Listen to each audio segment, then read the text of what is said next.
Para saudara dan saudari yang Tuhan cintai, selamat pagi dan selamat bertemu lagi dalam renungan harian dari Paroki Santo Petrus dan Paulus Argapura, edisi hari Selasa, tanggal 17 Januari 2023. Hari ini Gereja Semesta merayakan peringatan wajib Santo Antonius Abbas.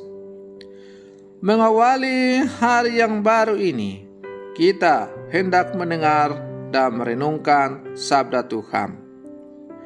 Marilah sebelum kita mendengar dan merenungkan sabda Tuhan, kita berdoa.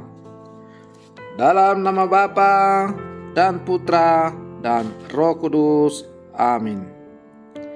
Allah Bapa yang Maha Murah, Engkau telah memberi Santo Antonius Abbas anugerah untuk mengabdi-Mu di padang gurun dengan cara hidup yang mengagumkan. Semoga karena doanya kami dapat menyangkal diri dan senantiasa mengasihi Engkau melebihi segala sesuatu. Bersabdalah ya Tuhan, kami siap untuk mendengarkan. Terpujilah Engkau Bapa, Putra dan Roh Kudus, kini dan sepanjang segala masa. Amin. Para saudara dan saudari yang Tuhan cintai, sabda Tuhan yang hendak kita dengar dan kita renungkan untuk mengawali hari yang baru ini diambil dari Injil Markus pasal 2 ayat 23 sampai 28. Tuhan bersamamu. Inilah Injil suci menurut Markus. Pada suatu hari Sabat, Yesus berjalan di ladang gandum, dan sementara berjalan, murid-muridnya memetik bulir gandum. Maka kata orang-orang Farisi kepada Yesus, "Lihat, mengapa mereka berbuat sesuatu yang tidak diperbolehkan pada hari Sabat?" Jawab Yesus kepada mereka, "Belum pernahkah kamu baca apa yang dilakukan Daud ketika ia dan para pengiringnya kekurangan dan kelaparan?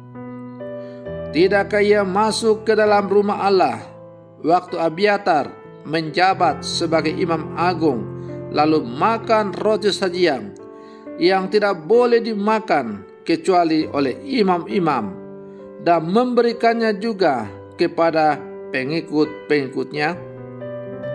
Lalu kata Yesus kepada mereka, "Hari Sabat diadakan untuk manusia, dan bukan manusia untuk hari Sabat. Jadi Anak Manusia adalah Tuhan juga atas hari Sabat." Demikianlah sabda Tuhan. Para saudara dan saudari yang Tuhan cintai, dalam menjalani hidup ini, biasanya kita bisa menemukan dua pandangan orang yang memandang tentang aturan atau hukum. Ada orang yang melihat aturan hanya sebagai aturan atau hukum semata, dan karena itu harus dilaksanakan secara harafiah. Namun ada pula yang melihat aturan atau hukum sebagai sarana untuk memelihara hidup, jalan untuk menata berbagai naluri tidak teratur, dan jalan untuk menciptakan keharmonisan dalam kebersamaan. Bagi orang Farisi, hukum adalah hukum, sehingga bila ada yang tidak selaras hukum, maka ia atau mereka yang tidak menjalankan hukum itu harus dihukum. namun berbeda dengan Yesus. Bagi Yesus, hukum merupakan sarana menata hidup supaya menjadi lebih manusiawi. Hukum, termasuk hukum Sabat, ada untuk menyelamatkan, bukan untuk membinasakan. Para saudara dan saudari yang Tuhan cintai, hari ini Gereja Semesta merayakan peringatan wajib Santo Antonius, seorang abbas.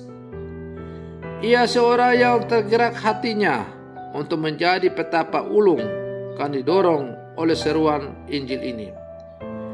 Jikalau engkau hendak sempurna, pergilah, juallah segala milikmu dan berikanlah itu kepada orang-orang miskin, maka engkau akan beroleh harta di surga.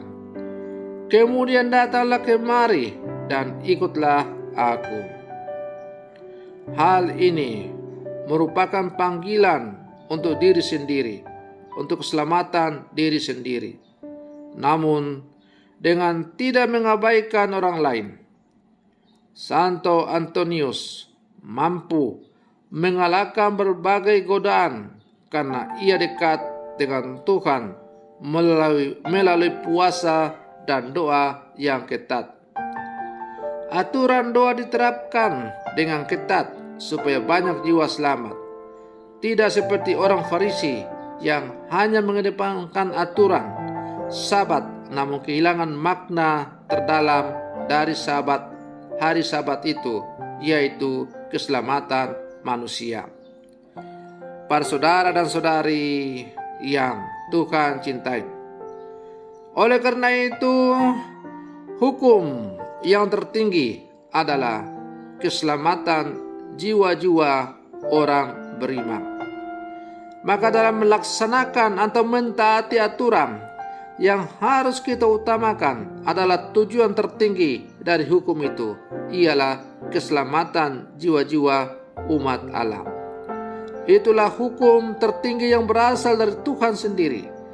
Dan karena itu, hukum-hukum yang dibuat bukanlah untuk mengekang manusia, membuat manusia semakin menderita, tetapi justru untuk menjadikan hukum itu sebagai sarana untuk semakin bersatu dengan Tuhan, sumber hukum yang penuh kasih itu.